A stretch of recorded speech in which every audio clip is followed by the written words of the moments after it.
Well, good evening, all. Ira Epstein, and here we are with your financial market wrap-up, and this wrap-up is for the evening. As we're here now on Tuesday, this is April 1st, and no, it's April Fool's Day, and I don't want to be a fool. I've been very cautious. Frankly, I'm bored. I'm waiting to pull the trigger in the futures markets, and 56 years of experience says why. As I've told my clients, if you want to day trade, that's perfect. This is the kind of market for that. And I'm watching my traders in my company go and enjoying themselves. But position-wise, which way is this all going to go? Tomorrow at 3 in the afternoon, the president is scheduled in the Rose Garden that he's going to go out and announce the tariffs. I'm sure he'll be surrounded by his full cabinet. Probably the heads of some large business will be there. Certainly Musk will probably be there. And we're going to, for the first time, find out what the grand plan is. None of us know. And I mean, I've watched as people writing this different papers. Oh, it's 20% across the board. No, it's more selective. Nobody knows. Here's what we know. There's going to be tariffs. What products are going to be on? What does he do about USMCA? In other words, Canada and Mexico, with an agreement we have with them. Is that out the window and he does other things? How's the auto industry going to take it? How's the metal industry going to take it? Lumber, food products, I can go on and on. We're not through. That's our perspective.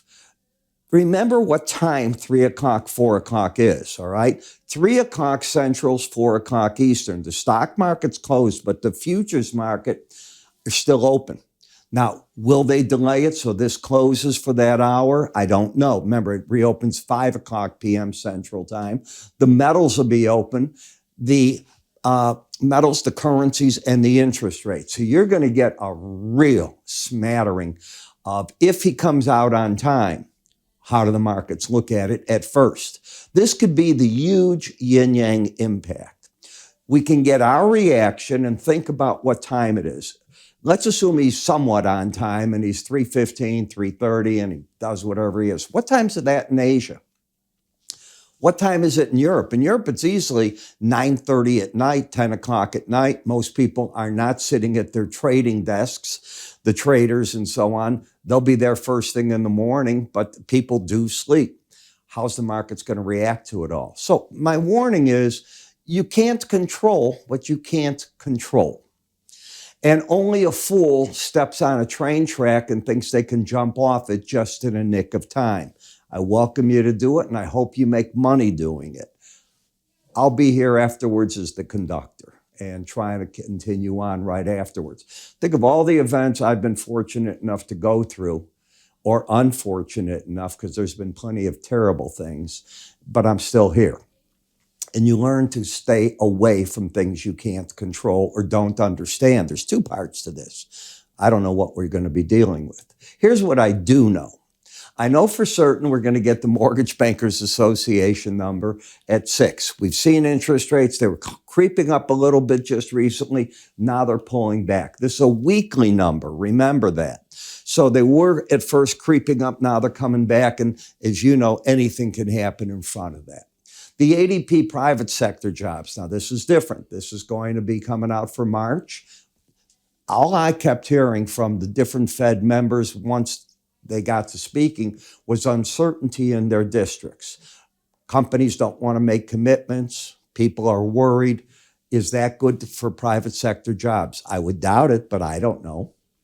Factory orders. I would think they're up because people wanted to get in their product, their inventory, get everything ready for when these tariffs hit and prices are going up. So we'll see. Did people order things from the companies to load up in their own warehouses? Could be. We'll find out. The tariff announcement, we just had the ADP announcement, and as I said, you had 6 million barrels, but market didn't pay any attention to it. So let's take a look and see what at least the charts look like going into T-Day. All right. Pretty flat in the energies, getting a little bit of a correction down in the bonds and notes. Bitcoin's come off that 82,000 level back up into the 85 level. The stock market's everywhere. If you go to the bathroom and come back, and I was looking at this market at 1:30 and I came back, I went and did something. And I said, whoa, we were suddenly down big. I left again, came back, and we were up there. I'm not talking 50 points. I'm talking swings of hundreds in the Dow. So there's just a lot of action. Thinner markets understand what's going on. When you look at the S&P, the market is now staying underneath on a weekly basis the 18-week average of closes. It did that back here.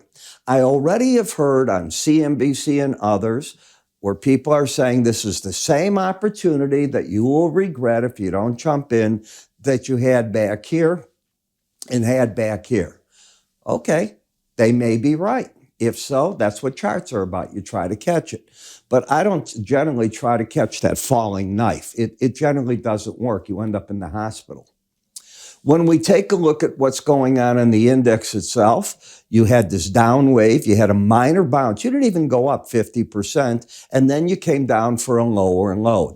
That's what we can read.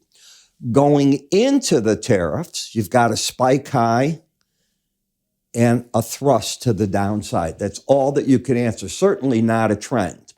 The market is staying at this point under the 18-day average of closes. More resistance is up here at 5902, the 200-day, and the Bollinger Band comes in now under that at the 5822 level. Momentum, as I would hope, is now neutralized, just drifting sideways. When we step to the NASDAQ, it's the same pattern. The spike high, break low into Bollinger Bands, held it. We'll see if you come back to the 18-day average. A lot of resistance up at the 200-day. Traders are going to focus on the 200-day average. Yes, I realize what I'll call the pivot's going to be the 18 because the markets have come back there to hang there. But if you had a big dramatic move, that's what I would think. The only reason you don't have the 200-day on this chart is you don't have 200 days of trading in the June futures yet.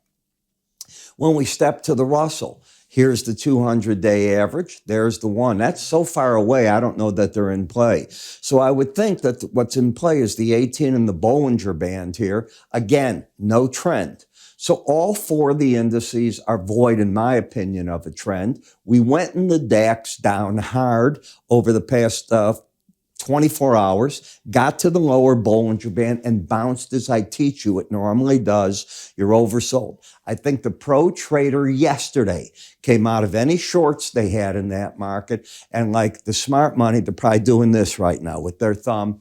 All right, what do we do tomorrow? Is there a game plan? How can you have a game plan when you don't know what the tariff is? Are they mild? Are they mediocre? Are they hard, severe? I'm sure you can write out your plans, what you want to do, but why? As a chartist, I wait for the action to develop. And generally, I let that little bit set in. It can be a wild night all night long. I've been through these things. Lower and low, higher high. By the way, I've been through these things where they turned out to be nothing too. I don't think we should expect nothing, but I've seen it where the market goes, that's what we've been waiting on? That's all she wrote? Where's he going to get all that money from that he was talking? That could be one reaction. The other can be, oh man, we're going into a world recession. This is just going to shut everybody off from wanting to do business in America. Or, hey, it's not so bad. I don't know which one. Remember what I told you, when you get narrow Bollinger Bands, markets start to climb, and it's very different than this pattern of width here. Is this market going to develop to the point where the reaction is severe and people run into Treasury instruments, or was that it? And the market suddenly pulls back to the middle ground and goes, that ain't so bad. I don't know. The chart's not giving you a picture. Lower and low, higher high. The setups are there that if the markets want to launch onto that band and just stay at it or spike over it, I get it. It can then begin the embedding process. It's not there at this point. In the dollar, do you think traders are betting big on the dollar there? You had your big bet. They short covered and you're just drifting sideways as the smart big trader has no better edge on this than you do right now. Goes, I don't know how to play it at this point. Same in the euro. 57% of the dollar index is made up of this. So it's a mirror image, just inverted. And that's exactly what you have. That's in a downtrend. For the moment, the dollar's in no trend. Okay.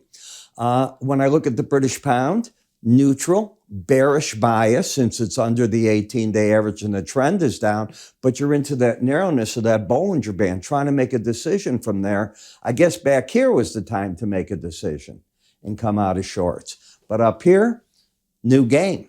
Which way? Bitcoin. Here's what you learned in Bitcoin. Screw it into your head. Not a safe haven. Another asset class, not a safe haven class. Gold was the safe haven. Very big difference, by the way, when you look at it. Now, let's come back to this. This is, by the way, the Brent. Look at how it's coming up. All right, Russia did make known today some of their demands. I write about it tonight in my newsletter, which I've already prepared. No NATO membership for Ukraine. The territories Russia has always said are theirs. There's 4 of them. They want those. And no army. The size has to be very small that Ukraine can have. So obviously they want Ukraine to just roll over and take what they want. The other part of that is, hey, it's the art of negotiation. You go in and you ask for everything you can, and then you see what you can walk away with, all right? The fact that they're telling you what they want is the beginning of a negotiation. And people just don't get that. I guess people don't understand that, hey, a guy came in and he asked me for this. That was the end of that. No, it's not. The fact that there's discussion means maybe there's something going to happen. You ever watch CNBC's, that Shark Tank? And they go back and forth. Well, that's what this is in a different form, okay? And those are all sharks up there, by the way. Same as the heads of state. When you look at this, lower low, higher high. And again, you just had 6 million build and you're not breaking in any of these markets. The market is considering what? The loss that possibly you're going to lose Russian oil, possibly if they can't make a deal in a manner to get to a truce. Iran has loaded its missile launchers and it said it's ready to attack the United States because the president said that he will attack Iran. They're not getting a nuclear weapon. Now, if you know anything about this president, please listen. Think of all the campaign promises he made. Which ones hasn't he delivered? By the way, tonight, it appears they're getting very close to raising the SALT. That's S-A-L-T. That's the amount of deductions for across the country you're going to get on your taxes from $10,000 to $25,000. That will help homes move. I mean, that's going to be a big change and get things done. I didn't say it's getting through. It's really making headway, though, is they're working on this new tax plan. And tomorrow's a big part of this plan with the tariffs. All right, but my point is, you lost Iranian oil. You're going to lose Venezuelan. You've lost that. You might lose Russian. Well, even though OPEC wants to put more out, they're not going to flood the market. And remember, they want higher prices, not lower prices, but they will put out more oil. Their days of the U.S. stealing their market share are gone. When we look at the heating oil market, running to the upside, embedded reading, the first big break in these markets, I think you're going to see aggressive buying in all of them. And in the nat gas, you had your big break, you came up, you're fighting your battle, and it's starting to be lost against the 18-day average of closes. So, in summing up tonight, it's simple. Why guess? We're going to know tomorrow. And from tomorrow, we can start guessing what we should be doing or what you might want to consider doing in the marketplace. Remember, go to our website and you'll be able to see a number of things. Number one, if you sign up for our free offers, my letter, you're going to get from Linn. They're going to be writing on the report, what it means, where it's at, option strategies, all that coming out, all kinds of these offers. Now's a great time to take advantage of it. IraEpstein.com free offers will get you on the list and you'll be there with the information as we see it. We are going to cover this in detail. I'm Ira. Have a great evening. Catch up with you in the morning.